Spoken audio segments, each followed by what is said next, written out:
If I told you this build breaks the meta, would you believe me? Maybe you would, or you want to see proof.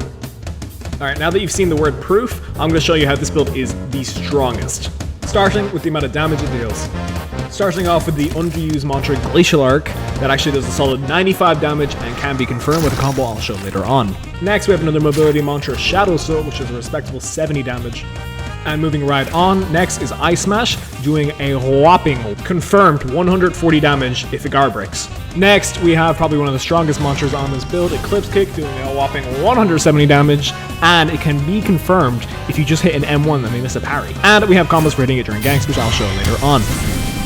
Next, we have Ice Lance, doing a very respectable 70 damage, Dark Blade doing a whopping 110 damage, and then I went Sharbo for a very high 70 true damage with a 20-second cooldown. Moving right along, also keep in mind we did that much damage while being tanky, and when I say tanky, I mean very tanky.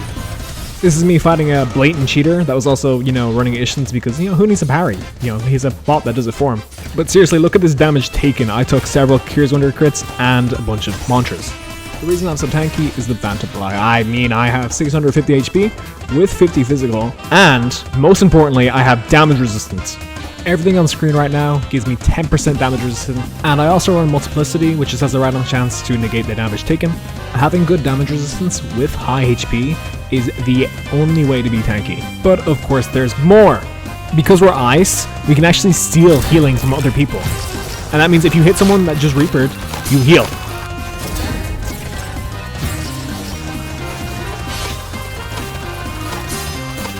I'm also going to explain how I got 650 health, and that'll be in the description below. And while you're there, please leave a like and comment, it helps a lot with the algorithm.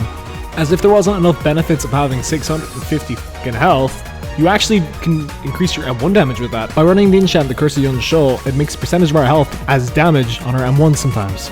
I also run the Serpent's Edge motif for a multi-hit crit that hits it more often. Next, and this will be a quick one, I just want to show how fast this build can be in water and outside of water. If you use Tacit Dropkick before using Shadow Soul in water, it makes it go farther than it would normally in water.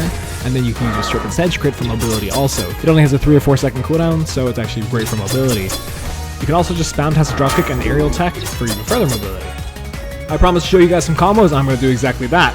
First, you just use Tacit Dropkick. Most people don't know how to parry it, and it also applies a good amount of knockdown, so you can guarantee Glacial Arc, parts of Darkblade, Shadow Soul, Sharbo, a bunch of attacks apart from Eclipse Kick. The next is just M1 to Eclipse Kick. If they miss the parry on the M1, they cannot parry the Eclipse Kick, and most people can't dodge in time. There's also Metal Fake Out with a Wayward Gem into Eclipse Kick. If people try to vent, they get hit. If people don't see the Eclipse Kick, they'll get hit. If people try to hold block, they'll get hit.